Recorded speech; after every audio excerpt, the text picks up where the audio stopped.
Hi friends, అందరూ బాగున్నారా? మరొక లంచ్ బాక్స్ రెసిపీతో మీ ముందుకి వచ్చేసాను. కర్ణాటక ఫేమస్ అయిన లెమన్ చిత్రాన్నం ఏ విధంగా చేసుకోవాలో ఇప్పుడు చూసేద్దాం.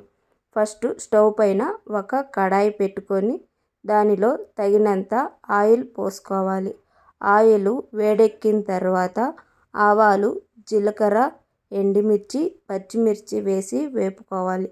అది వేగిన తర్వాత పచ్చెనగపప్పు, ఉద్దిపప్పు, వేరుశనగపప్పు వేసి దోరగా వేయించుకోవాలి.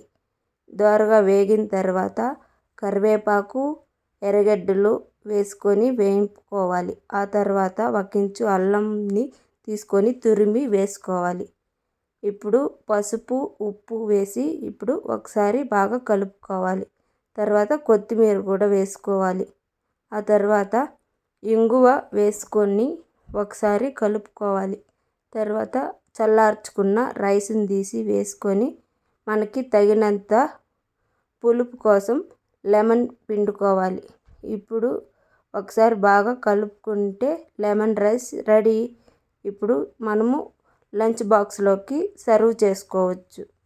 ఎంతో టేస్టీగా ఉండే లెమన్ చిత్రాన్నం రెడీ అయిపోయింది. నచ్చితే లైక్, షేర్ అండ్ సబ్స్క్రైబ్ చేసుకోండి ప్లీజ్.